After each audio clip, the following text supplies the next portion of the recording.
Graças e paz, amados. Estamos aqui para compartilhar mais uma palavra, com os irmãos. Hoje nós vamos fazer uma leitura em Lucas 7, uma mensagem muito conhecida, onde nós mesmos já algumas vezes falamos, sobre ela, mas temos algo para renovar no nosso coração e compartilhar com os irmãos neste dia. Lucas 7, vamos começar lendo aqui.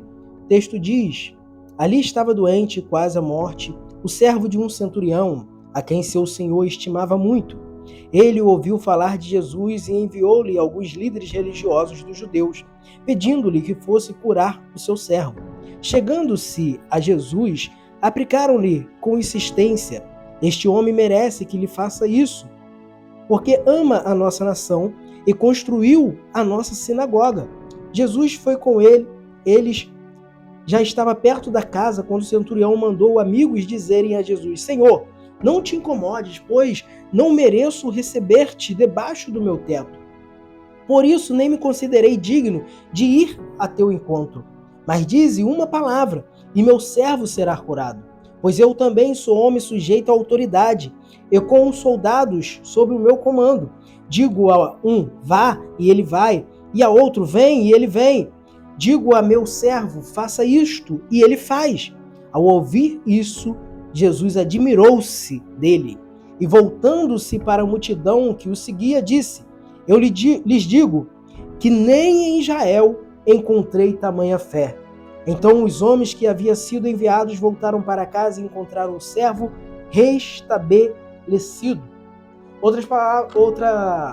Em outro contexto, vai dizer que, Jesus fala para aquele homem: seja feito conforme a tua palavra. Aqui é interessante que nós estamos falando de um contexto onde um centurião, ou seja, um homem que tinha autoridade, tinha pelo menos 100 soldados ao seu comando para obedecer a sua ordem. Este homem de um posicionamento importante, a estar buscando ajuda em Jesus, ele já entra num contrito complicado, delicado pela sua posição que tinha naquela sociedade.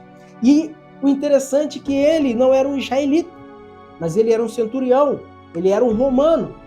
Porém, a atitude dele, essa fé dele, admirou Jesus. Jesus se admirou da fé deste homem, no sentido que ele diz que nem em Israel viu tamanha fé. Os seus discípulos que estavam com ele ainda não tinham entendido o que este homem entendeu. E aqui eu tenho pelo menos 5 pontos importantes que nos ajudam a entender, a estabelecer a fé deste centurião. Primeiro, o texto diz que ele estava com o seu servo muito doente em casa e por isso foi ter-te com Jesus, foi buscar ajuda em Jesus. Entende isso aqui? Primeiro ponto de uma fé admirável que eu vejo na vida deste centurião é o amor ao próximo, que é a essência do Evangelho de Cristo. Por isso Jesus se admira da fé deste centurião. Por quê? Porque ele não estava buscando um milagre para a sua própria vida, para você, para o benefício próprio, mas sim para o próximo, para um servo, para um servo da casa dele. Ou seja, amor ao próximo. É a primeira essência de uma fé admirável diante de Jesus Cristo. Nós temos que amar o nosso próximo, que é a essência do Evangelho de Cristo.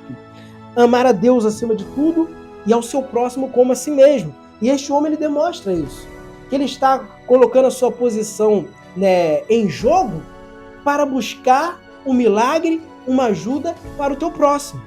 Isso é maravilhoso.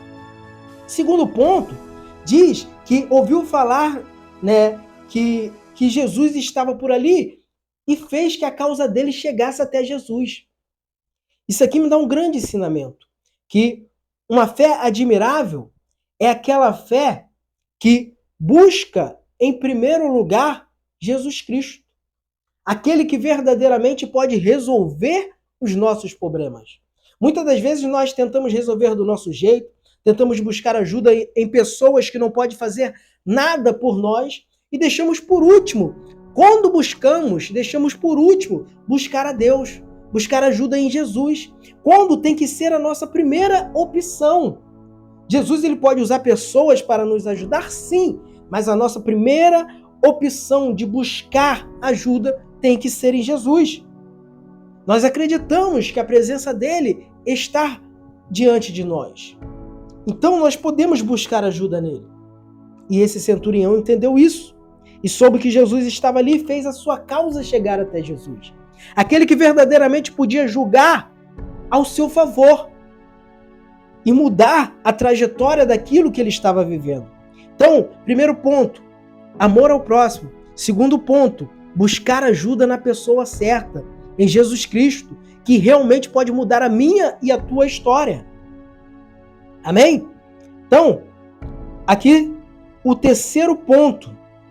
Aquelas pessoas que foram até Jesus disseram para Jesus que ele era digno, que Jesus fizesse algo por ele, porque ele amava o seu povo, o povo de Deus, o povo ali dos judeus, ele amava o povo.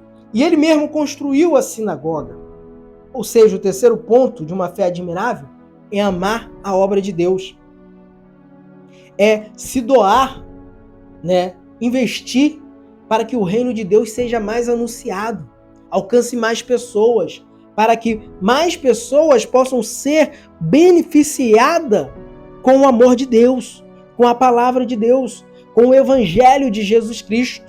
Então o terceiro ponto é amar a obra de Deus. Uma fé admirável, uma pessoa de fé, ela ama a obra de Deus. Ela investe para que o reino de Deus, a obra de Deus, alcance mais pessoas, chegue cada vez mais longe. Então, esse é o terceiro ponto. Quarto ponto, ele reconheceu a sua posição diante de Jesus. Aquele homem era um homem que tinha autoridade, sim, porém ele entendeu que quem estava ali tinha uma autoridade muito maior que a dele. Ele entendeu que ele não era nem digno de sequer estar debaixo do mesmo teto que Jesus. E muitas das vezes, principalmente nos dias de hoje, nós vemos que muitas das vezes nós não entendemos isso, não temos essa atitude. Muitas das vezes nós queremos colocar Deus contra a parede. Muitas das vezes nós queremos exigir que Deus faça algo, como que Deus fosse o nosso servo e não o nosso Senhor. Mas Ele é Senhor, Ele é soberano, Ele está acima de todas as coisas. Então, nós temos que reconhecer o nosso posicionamento diante de Deus e de Jesus Cristo. Nós temos que entender que é através da sua graça, da sua misericórdia, que nós agora podemos se relacionar com Ele, porque nós não somos dignos. Mas através de Jesus Cristo, do ato de Jesus na cruz, Ele nos deu agora a oportunidade de se aproximar de Deus. E esse centurião entendeu essa autoridade sobrenatural sobre todas as coisas que Jesus Cristo tinha. E o texto vai dizer que ele entende isso. E isso agrada o coração de Deus quando entendemos isso. Até então nem os discípulos tinham entendido que Jesus ele tinha autoridade sobre todas as coisas. E ele vai declarar que porque ele entendeu que Jesus tinha essa autoridade, ele vai dizer: Senhor, não precisa nem ir até a minha casa. Mande somente uma palavra e o meu servo será curado. Isso é maravilhoso. Ele entendeu a autoridade e o poder da palavra que sai da boca de Jesus Cristo. Ele entendeu que ninguém podia revogar aquilo que sai da boca de Jesus Cristo. Deus, Jesus, ele tem todo o poder e toda a autoridade. E agindo ele, ninguém pode impedir, nada pode revogar o agir de Deus. Se ele determinou algo sobre a tua vida, vai acontecer. Basta somente você crer. Basta somente você permanecer fiel a Ele, obedecendo a Ele. Do que se faz parte dele, já é garantido. Ele tem todo o poder. A autoridade dele está sobre todas as coisas. E este homem ele entendeu isso. E por isso Jesus falou: seja feita conforme a tua fé. Seja feito conforme a tua palavra. Será que hoje Jesus ele pode falar isso de você também? Para seja feito conforme a tua palavra? Você tem fé para acreditar que basta uma palavra liberada por Jesus Cristo ao teu encontro e o milagre, a restauração, a libertação, aquilo que você necessita vai acontecer? Creia no poder de Jesus Cristo, no poder da palavra de Jesus Cristo, daquilo que saiu da boca de Deus ao teu respeito. Creia, acredita, Tenha fé, que basta uma palavra liberada por Jesus e o milagre vai acontecer. E algo vai acontecer na tua vida. Amém? Então atualize essa palavra no teu coração e acredite no poder da palavra que sai da boca de Jesus. Aquilo que ele falou ao teu respeito vai acontecer. Amém? Fique na graça e na paz de Jesus Cristo.